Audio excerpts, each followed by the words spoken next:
Oh, good. Steph, did you have any party message for DeWanna or anything? Like that, you've coached her before the season, obviously. Yeah, I mean, first and foremost, obviously we're disappointed that things didn't work out.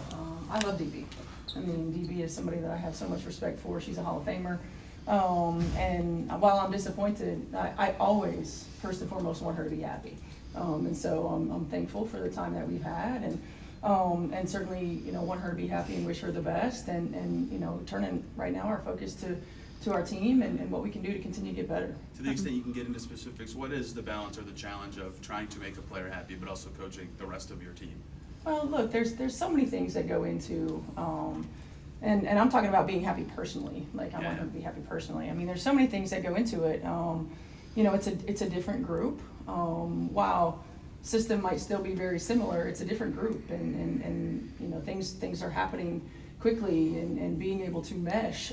Sometimes it works and sometimes it doesn't. I think we've seen that in sports for a long time. At the end of the day, my priority for DB personally is that she's happy, right? And so there is a lot that goes into trying to make things work on the floor, certainly, and it didn't work the way necessarily that we wanted it to. And sometimes when that happens, a lot of other things come into play. So, I'm disappointed, but I love her, and I will always want the best for her. With Caitlin, when did you guys find out about this groin injury, and how much of an absence do you expect from her beyond today? Yeah, late last night. I think it's very much a day-to-day thing, how she responds to treatment. I stay in my lane and let our strength and conditioning and our physical, our AT staff do what they do best. But yeah, I found out late last night, and then we'll treat it day to day. Back-to-back a factor at all with that? I mean, I don't know if it's a factor from a physical standpoint, from an athletic training standpoint. Certainly in my mind, it is. But at the same time, she's shown that she's tough and she's a quick healer. So we'll see. Was it something she reported yesterday, like her pain in the left groin? It had to have been at some point during the day, because they took her out yesterday, for the MRI. So I'm not exactly sure. I didn't hear about it until we heard from our training staff last night. And with the MRI, did it show a strain or anything, or? I don't. You'll have to ask our training staff. Yeah, I stay in my lane. Second half Tuesday night, pretty impressive performance though from your girls both ends of the floor. What did you like most about what you saw that game in Seattle? I like the fact that we were able to maintain consistency on both ends of the floor, that we withstood a run. We knew they were going to make it. I mean, Seattle's a great team. They have a lot of weapons. We withstood their run. We handled the ball. I felt like our execution on both ends of the floor was really good, and we've got to continue to do that in stacked days. AB's game, one of her best of the season. What have you kind of seen out of these first 6 weeks now that have gotten her to this? Yeah, I think one thing with AB is she's such a high IQ player.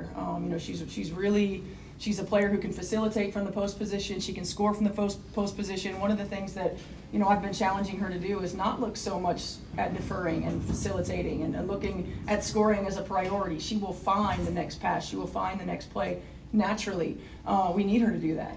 She's been incredibly efficient all season long. We just have to find different ways to get her touches that allow her to be successful. What are you excited about having Ari back? Yeah, really excited about having Ari back. I mean, certainly, her pedigree, her ability to have the ball in her hands and make plays, not just for herself, but for her teammates, and this tone that she sets on the defensive end of the floor. Certainly, when we get C back, it gives us the ability to play C off the ball a little bit, take some pressure off of her. I mean, she's getting hounded 94 feet, 40 minutes a game, every game. And so just to be able to relieve some of that pressure with different kinds of looks. Ari gives us a different look than Sid, and I think that having both of them is a benefit to us. Amber talked about signing a 12th player as well. Just what are you hoping to get out of a potential 12th player? Yeah, I mean, when that time comes, I hope that we can get somebody who can impact our team. Somebody who can impact our team in whatever way it is that we need at that moment. Somebody who can fit into what we do on both ends of the floor. I'm not sure who's going to be available around that time, but yeah, the opportunity and to have depth. I mean, to have quality depth and to be able to, once you get into, a situation where you're end of season or hunting playoffs into playoffs, you want to be able to give teams different looks. So someone who can be a little bit different than what we have. Obviously, as it asked us after she had games where she didn't like her shooting percentage, did Caitlin mention any pain to you during any of these games on the road trip? No, she didn't.